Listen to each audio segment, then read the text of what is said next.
130వ రాజ్యాంగ సవరణ బిల్లును ప్రతిపక్షాలు దేశవ్యాప్తంగా తీవ్రంగా విమర్శిస్తూ ఉన్నాయి. తెలంగాణ ప్రభుత్వం కూడా జాయింట్ పార్లమెంటరీ కమిటీకి తేల్చి చెప్పేసింది ఈ బిల్లును వ్యతిరేకిస్తూ దేశంలోని ప్రతి పోలీస్ స్టేషన్ ఒక రాజకీయ కుట్ర కేంద్రంగా మారే ప్రమాదం ఉంది అంటూ 130వ రాజ్యాంగ సవరణ బిల్లును పూర్తిగా ఉపసంహరించుకోవాలి అని చెప్పి తెలంగాణ ప్రభుత్వం జేపీసీకి తేల్చి చెప్పేసింది.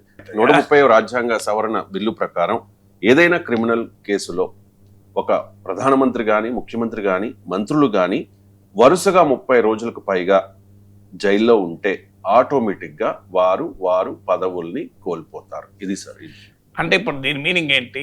మీకు నచ్చని వ్యక్తి ముఖ్యమంత్రి పదవిలో కూర్చుంటే ఏదో ఒక పోలీస్ స్టేషన్లో కేసు పెట్టండి, అరెస్ట్ చేయండి, 30 రోజులు జైల్లో బెయిల్ రాకుండా చూడండి, ముఖ్యమంత్రి పదవి పోతుంది, మా వాడవుతాడు ముఖ్యమంత్రి, లేదా మా ఏక్నాథ్ షిండే పుడతాడు. అలా ఇదే కదా చెప్పేది, ఇంత క్లియర్గా కనబడుతుంది కదా.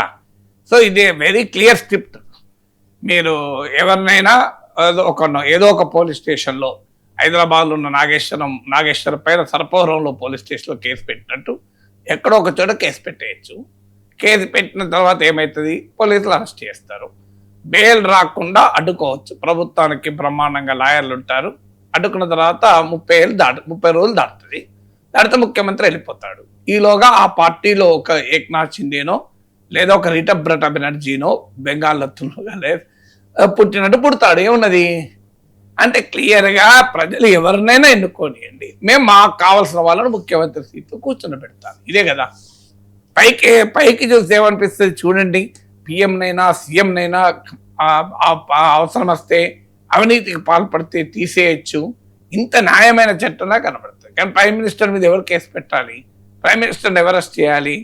ప్రధానమంత్రి పదవి పైన కేసు పెట్టి ఆయనను 30 రోజులు జైల్లో ఉంచే వ్యవస్థ మన దేశంలో ఉందా?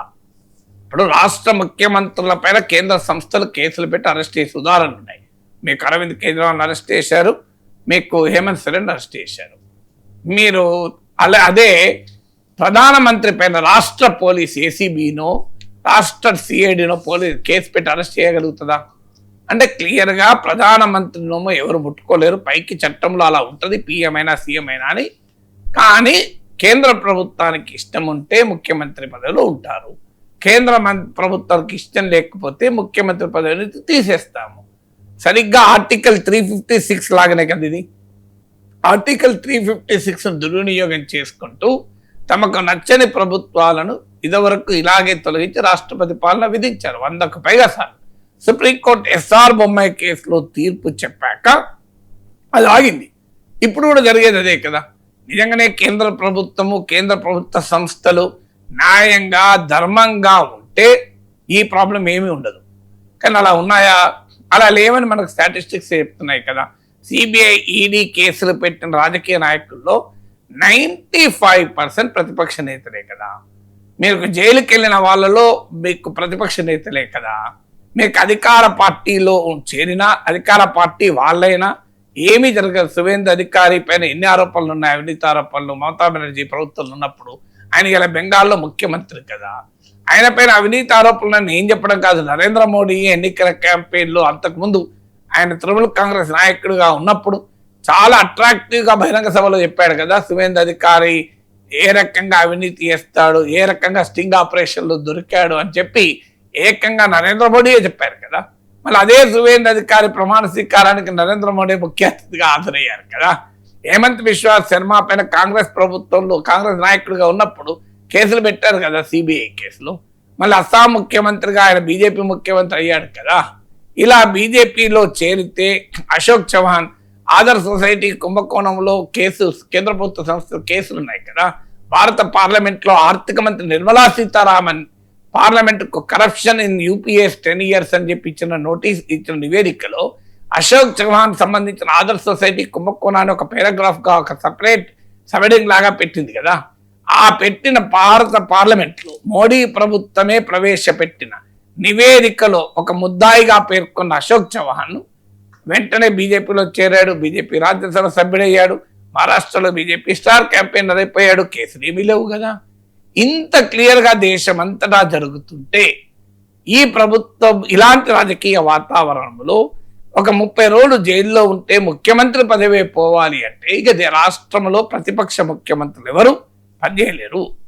ఒకవేళ పనిచేయాలంటే వాళ్ళు కేంద్రంతో కుమ్ముక్కే పనిచేయాలి. అందుకే నరేంద్ర మోడీ ఓపెన్గా అడిగాడు కదా రేవంత్ రెడ్డిని, మేరతో నాతో కలవండి అని. కలవకపోతే నీ పైన కేసు పెడతాం, 30 రోజులు జైల్లో పెడతాం, 30 రోజులు జైల్లో పెడతాం, నీ ఉద్యోగం పోతుంది. కలుస్తావా లేదు? చూడండి ఈ సీక్వెన్స్ ఆఫ్ ఈవెంట్స్. ఓపెన్ అయినా కలవని అడుగుతున్నాడు మోడీజీ. కలవకపోతే ఏమవుతుందో అరవింద్ కేజ్రీవాల్ ఉదాహరణ ఉంది. ఇదే కదా నువ్వు చెప్పేది. రేపు రేవంత్ రెడ్డి అట్లా చేయాలని అనుకుంటున్నావా, చేస్తారని ఆరోపించడం లేదు.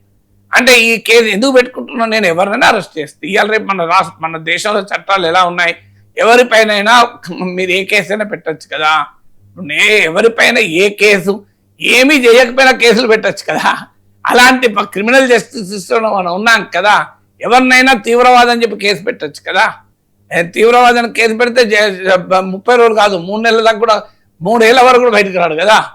అలాంటి చట్టాలను పెట్టుకొని ఇంత బహిరంగంగా దుర్వినియోగం చేస్తున్న సమయంలో ఇలాంటి చట్టం వస్తే ఇక రాష్ట్రంలో ప్రజలు ఎవరినైనా ఎన్నుకోండి, కేంద్రంలో ఉన్న ప్రభుత్వం ఇష్టం ఉంటే ఉంటాడు, ఇష్టం లేకపోతే పోతాడు. ఇది ప్రజాస్వామ్యానికి, ఫెడరలిజానికి ఎంత ప్రమాదకరం ఆలోచించండి.